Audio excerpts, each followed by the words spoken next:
Lake George Battlefield Moments, a production of Lake George Battlefield Park Alliance, preserving our area's incredible history. Here's the president of Lake George Battlefield Park Alliance, John Denuzzo.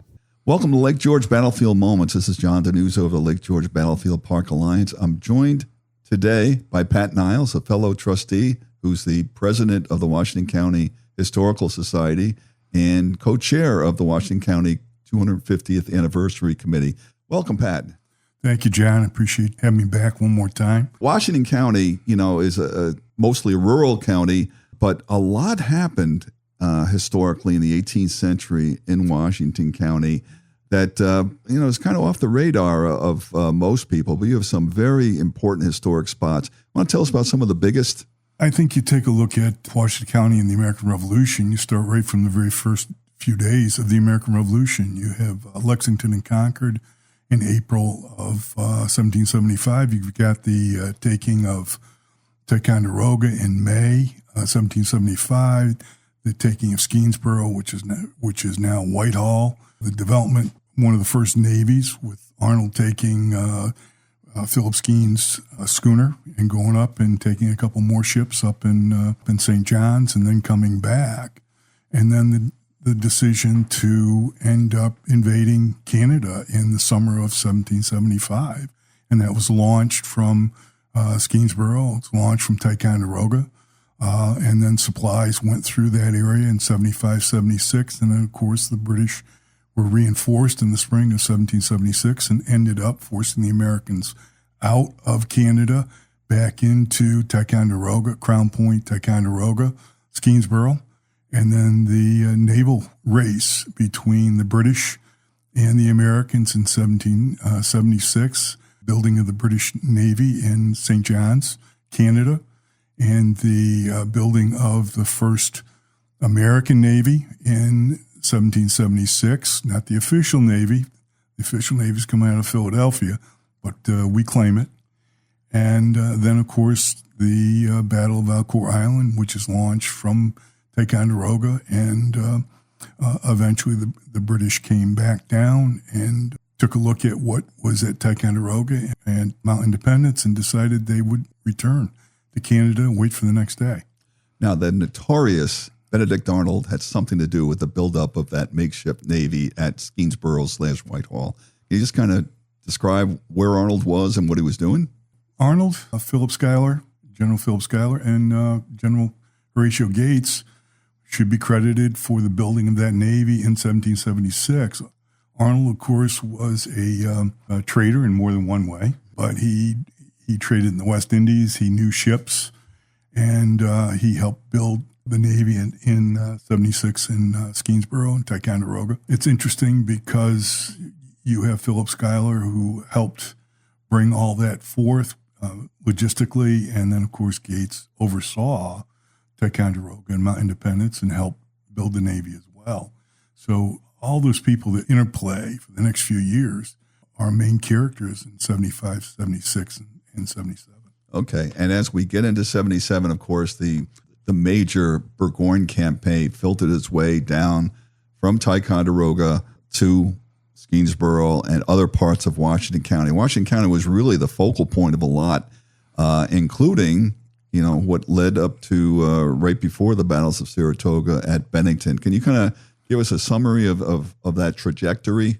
Well, when you take a look at Washington County was not Washington County in the beginning of the war. It was Charlotte County. We controlled all the way to the Canadian border and and westward to Tryon County at that time. So we had a big chunk of northern New York at that time. And so a lot of it went through. So we take some of the credit at Ticonderoga and Mount Independence as well, because they were part of us at that particular period of time. Now, of course, in the winter of 77, Burgoyne manipulated his way into becoming the commander of the British forces from Canada. And it came down at the end of June and forced the Americans out of Ticonderoga. They did not put men back in there as they had in 76. There were 12 to 15,000 soldiers at Ticonderoga and Mount Independence in 1776. They have about 2,500 in 1777. So they easily forced the Americans out of Ticonderoga. Arthur St. Clair, the commander of Ticonderoga and Mount Independence, split his force. One force went down Lake Champlain to Skenesboro, where they had a naval battle there. And then the Americans retreated all the way to Fort Anne, and there was a battle there on July 7th and July 8th. And we had St. Clair going through Vermont and ended up leaving men at Hubbardton, and they had a rearguard action. I believe that was the rearguard action that saved the American Revolution, if I'm not mistaken. He occupies a good chunk of territory, meaning Burgoyne can't believe that he is in charge of as much as he is.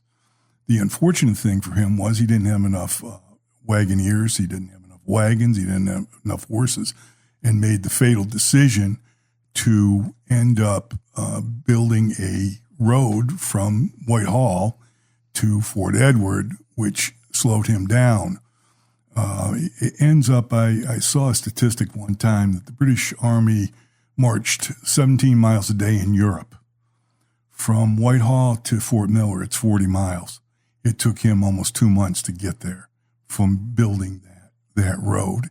Now, it was tough territory because the territory up around Ticonderoga is called the Drowned Lands. And it went all the way from there all the way down into Fort Anne. It was wet, swampy, nasty. That's why no road had been built of any significance to that point. And so he spent a long time in Charlotte County, Washington County at that point. He made the decision to build the road, slowed him down, allowing the Americans, Philip Schuyler in particular, to gather troops. That 2,500, by the time they got to the Americans retreated to Van Schack's Island, had about 7,000. And he, of course, was relieved. And when he was relieved, Horatio Gates came in and immediately moved forward. And that had to do with the decision to build that road. And, of course, Burgoyne did finally get to Fort Miller in August of 1777. Fall was coming on quick. And he had a plan to send contingents first to Manchester and then changed his mind and went to Bennington and did not have the proper intelligence. And he sent 1,000 men over under a Lieutenant Colonel Friedrich Baum. And Baum, of course, was defeated. He did not know that John Stark had about 2,000 men waiting for him from New Hampshire and was defeated. And the reinforcements under Colonel Breyman, German grenadier, commander, was defeated as well. Burgoyne brought 10,000 soldiers down with him at the beginning of July. He lost 1,000 men that day on August 16th. So that had a major factor as well. So he has been weakened greatly by the time he does cross the river a month later. He has to wait another month, that allowing the Americans to gather more supplies and more men and equipment. And then eventually the Americans, of course, choose Bemis Heights. And it is in a substantial spot. He cannot go down on the east side of the river. He has gone on the west side of the river. And that led to the battles of Saratoga. And then, of course, he is defeated in the second battle of Saratoga, Battle of Bemis Heights. And he retreats. And when he retreats, what's he find? Thousands of men on the east side in Charlotte County or Washington County waiting for him all the way up to Fort Edward. And he could not find a way across. And that, I believe, helped lead to the defeat of Burgoyne as much as anything. Quite a story.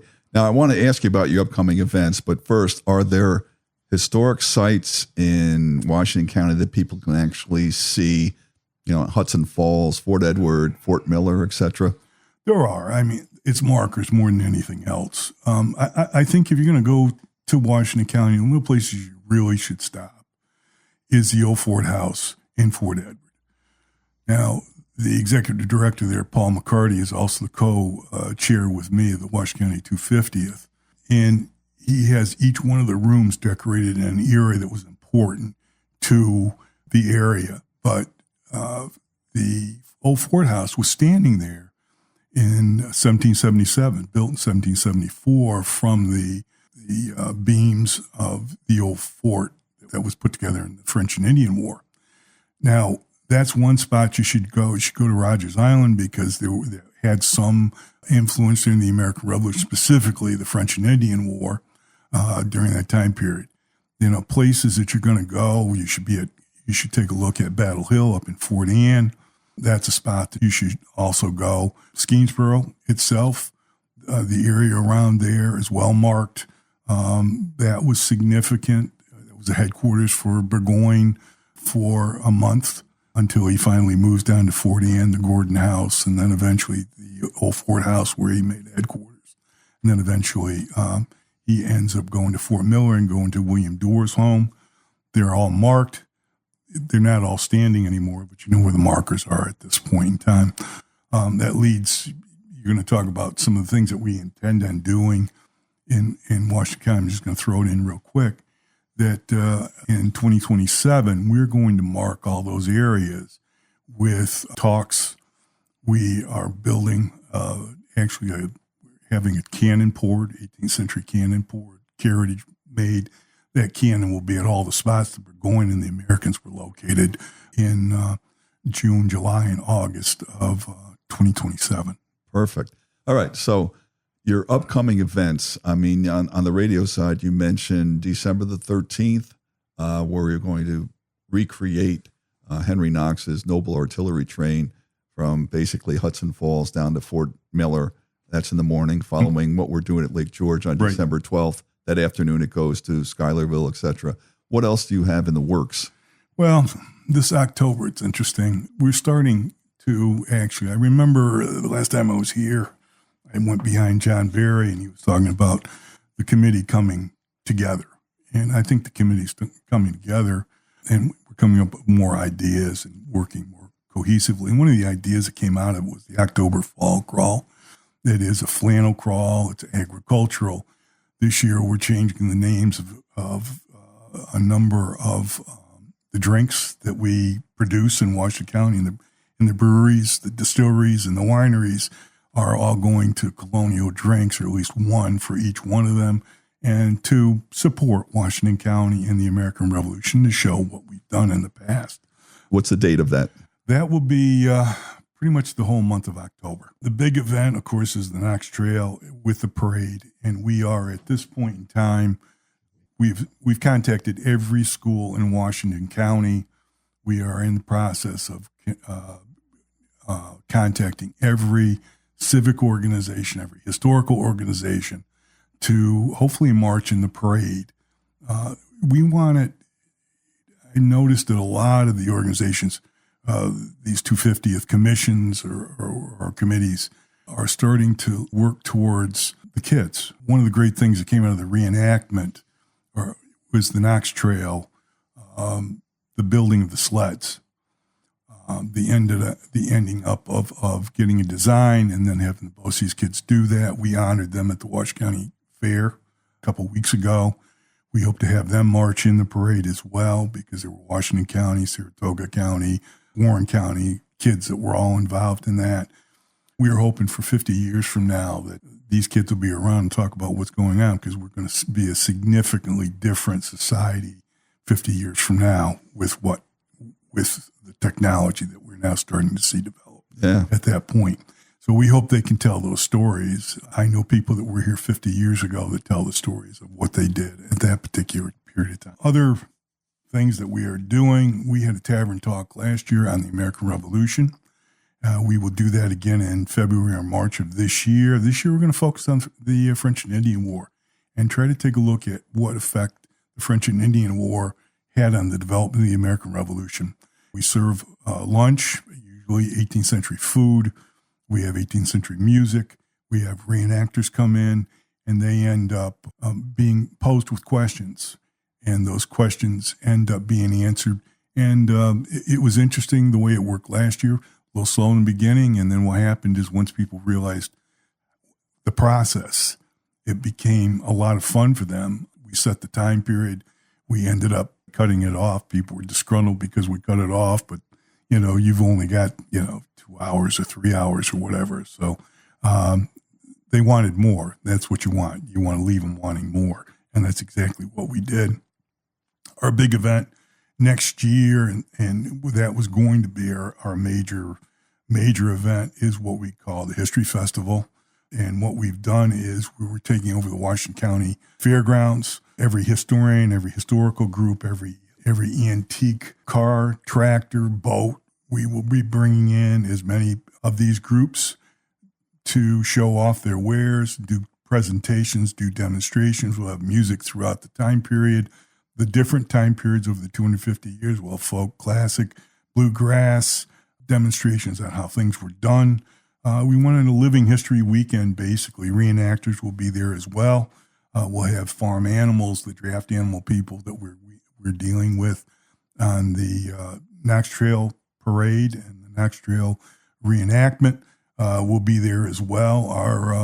Our reenactors from the area are extremely excited to show what they can do and do some education with the kids at that time. All right, our last big event for next year is the Navy Weekend. I'm hoping right now, if everybody lines up correctly, 9th through the 11th. My good friend Bruce Ventour and I are talking about doing a tour to Valcour Island. We will do a series of talks on the 10th, which is that Saturday, on Benedict Arnold and Lake Champlain, development of the Navy, shipwrecks in Lake George and Charlotte County, and our final big event in 2027 will be the Bomb Trail, doing a reenactment of bomb going across southern Washington County into Rensselaer. Excellent. Thanks, Pat. Where can people find more information about what you're doing? You'll find it on our Facebook. You'll find it on the Washington County Tourism page as well. And you'll find a lot. We've got a very fine new administrator in Washington County. She will have everything on the Washington County website as well. Perfect. Thanks so much, Pat Niles. Thank you for the opportunity. Our website is lakegeorgebattlefield.org, and thank you for listening.